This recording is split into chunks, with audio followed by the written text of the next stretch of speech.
Hello, welcome to the Cosmic Coven. Today we're going to give you a little Love Magic 101. Yeah, we are. Yep.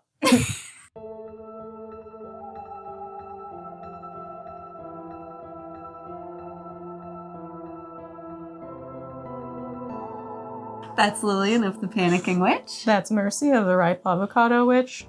And we're going to get right into what love magic is all about for both non-romantic, romantic, self-love, all the good stuff. Yes. We'll be covering everything from what it is, how it can help you, free will, very important, and some little rituals and stuff that you can do. Cleanse your space, as always. We have some lavender incense going here, perfect for a love vibe. Cleanse your body, cleanse your space. If you're doing any other tools in this, any candle magic with love magic, cleanse your tools. And for your emotional check-in with this one, as you're doing some deep breathing exercises, shaking off any old energy, think about what you love about yourself. Or if you're doing focus magic for a partner, think about what you love about your partner. At least 5 things. Just hold them in your head, picture them, embrace them. Let's do a deep breath. So love magic is any kind of intention to attract love your way, to love yourself, love your partner, your family, your friends, your animals, and just live in a nice, positive, high vibrational frequency of love and passion and beauty. Free will, of course, is always going to be important with love magic. No matter how hard you may try, you can't alter what someone thinks of you. Right. If they don't love you, they're not interested in you, you can't make someone forcibly want you. Nor should you try anything like that. Nor should you try. Love magic should be about finding the people that naturally sync up with you, they're on your same level, people who will come willingly and naturally into your life. It shouldn't always be such a fight to get someone. Yeah, you definitely don't want to fight. Yeah, yeah. It's not The Craft, it's not Harry Potter, there's no mind control. Just focus on first loving yourself, getting right down with your body what you want, and then you can attract those same qualities from another towards you.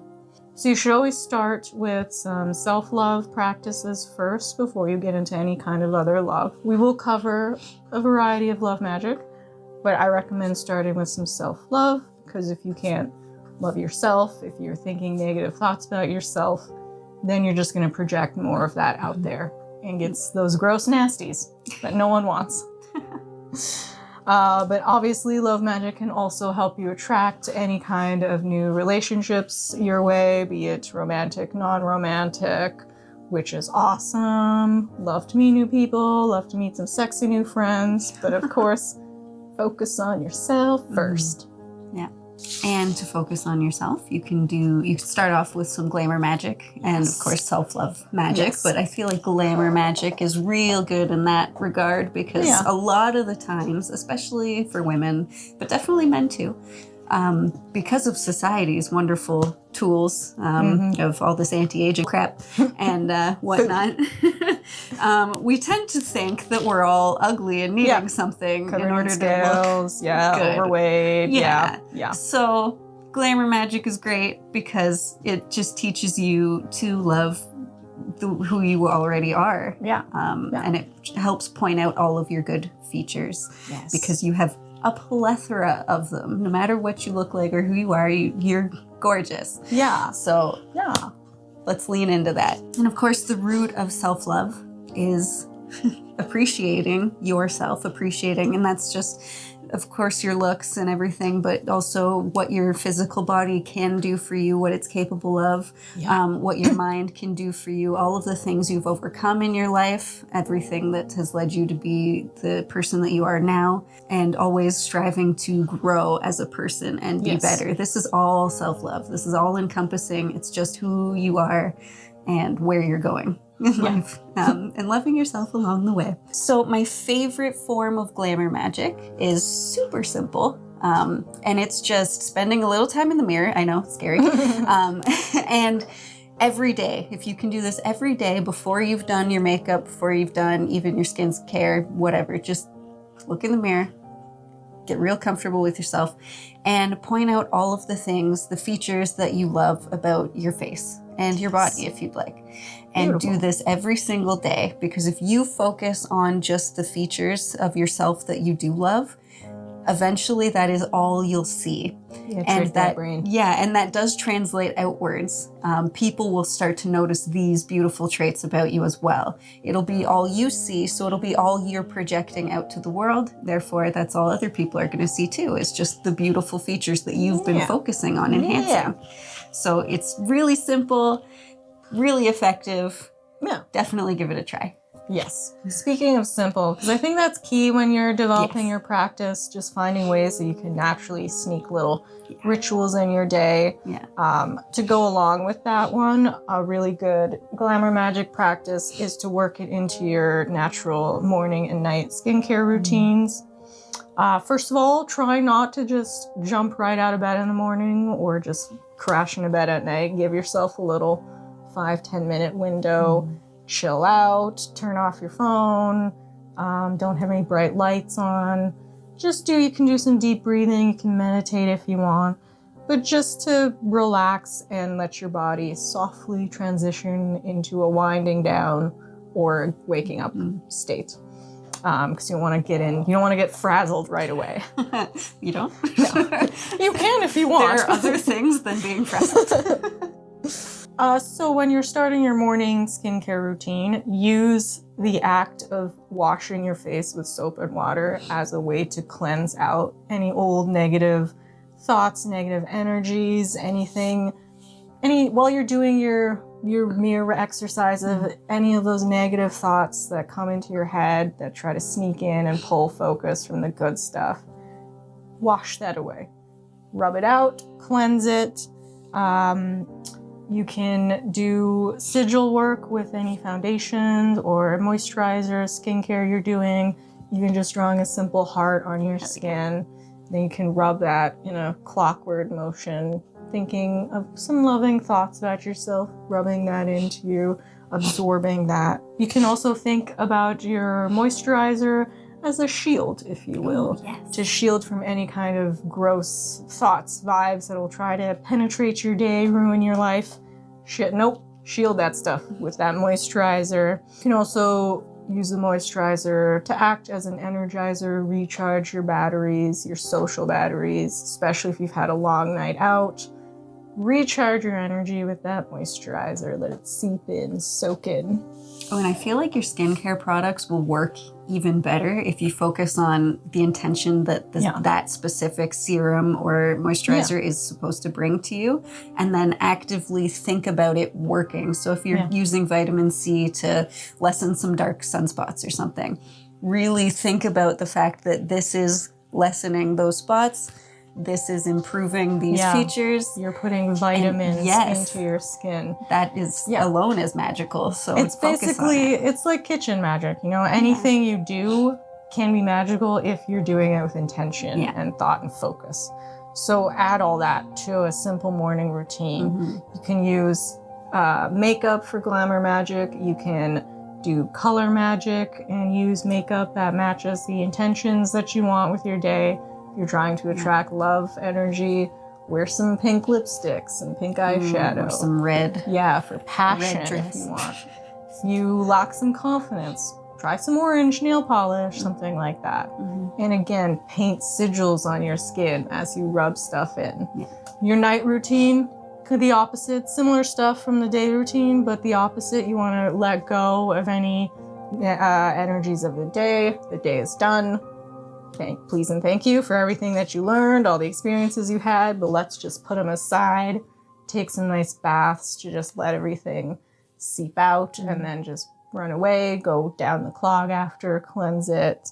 And again, when you're washing your face, just wash away all that old, gross negativity of the day.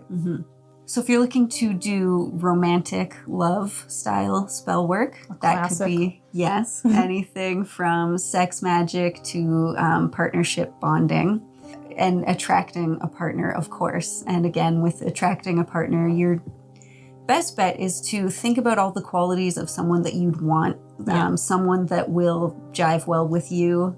Think about your own qualities as well. Sometimes we get in our heads like the ideal perfect mate, you know, and then in reality, like that doesn't really jive with either your lifestyle or who you are. You know, like if you're someone who hates the gym, but you want a really buff guy.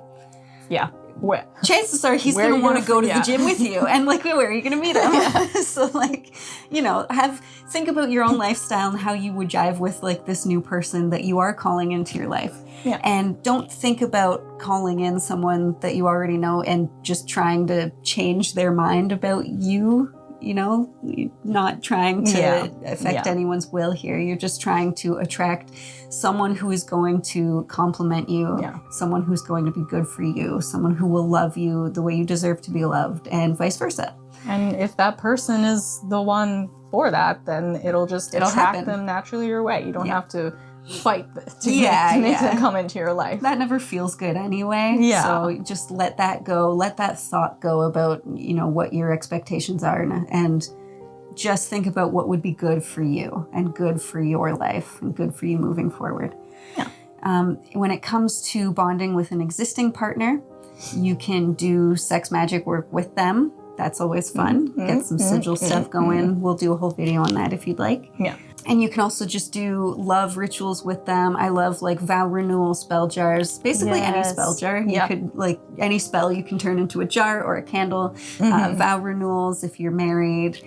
You can do just love bonding. And then of course there's your partner jar. Yeah, you each build together a spell jar that you think represents yourself. And then if you're away from each other traveling, you switch up jars, take his, they take yours. And then you always have that little part of each other wherever you go. Yeah, and that's just a great way to keep bonds long distance. Yeah. I have a jar for that on Instagram. I think you put yours on there as well. Yeah, yeah. So those are available if you'd like. I personally am in a partnered relationship, and I love doing all the bonding spell work together. I think it's really helpful for the relationship, and especially if you're going to couple some of that spell work with journaling with each other too, like, or just staring into each other's eyes, telling each other what you love about the other person. Yeah. Silly and fun, but fun, and it'll help you just that energy stays in the relationship, all the good. Yeah, we have a weekly debrief that's kind of like a love ritual, essentially, where we just tell each other the things that we loved that we did that week. Oh, like, I love that you did this for me. Thank you so much. Yeah. And that's just like a nice way to ritualize your relationship. Yeah, perfect. And that kind of energy doesn't have to just be with another person, that in a romantic sense. You can also do love magic for your friends, your family, your animal companions, anything or one that you love, you can do that love magic on. And doing love magic with family, friends is great because you can just strengthen that bond with them. There's been a lot of distance with COVID, so maybe some family members you haven't seen in a while. You can reignite those relationships, strengthen your communication with each other, and just help you guys understand each other more and appreciate the friendship that you have. Couple of fun little non-romantic rituals you can try. For friendship, a group ritual that is great. You can witchy nights. Perfect way to strengthen friends' relationships. You can make a spell bottle together. You can make spell candles together, spell oils. Doesn't really matter what you're making together. Just make it in a group. If you can shop together for the ingredients, do that. Walk through each other's. You don't have to make the same thing, but if you're doing separate creations, walk through the ingredients while you're adding them. And use each other's energy to strengthen the creation, which will strengthen the bond. You can make something that celebrates all of you guys as a group, as a friend group. We did a nice one together at the cottage where we made little satchels and then we all threw them into the fire together. Yeah, because everyone's excited, having a fun time. We'll just add to the power of the spell. If you are of the singular variety and you're looking to attract some love your way, you can do enchanted jewelry. You can hold some cinnamon sticks in your hand or ground cinnamon and then hold a piece of jewelry in your hands and think about attracting the love that you want. You deserve your way. Wear that with you wherever you go. And then for your animal love, you can make a nice spell bottle of protection and honor and hope for them. Try to involve them if you can. Have them sit around you as you're making the bottle. Add some catnip, lavender, stuff like that. A piece of them, like some fur that came out, some nail clippings. And just it's just a fun way to show that you want the best for your pet, and they're part of your household, they're part of your home. You just want to love them and protect them, and have this cute little creation for them. Yeah. Just work together, love each other, build that bond. So those are all the ways that you can do some love magic. Feel free to share your rituals with us below, because we'd love to see what kind of love work that you're doing, or what kind of glamour magic that you're doing. We're here to learn too. And let us know if you want to. Love is such a huge topic for spells. If there's anything specifically you'd like us to cover, let us know in the comment section. Ooh, a good friendship ritual is the spello shots that we did. Yes. That one's fun. Yes. And tasty. So and if there's alcohol involved, there even you go. better. Good time. That over there is Mercy of the Ripe Avocado Witch. And that's Lillian of the Panicking Witch. You bless up. And if you're looking for a little inspiration on your love magic journey, you can feel free to check out my Etsy shop, Ripe Avocado Witch, where you can find a love ritual guide, a love spell jar bundle, and a sex magic bundle. So head over there now. Let me know if there's anything you'd like me to make in the future as well. Happy casting!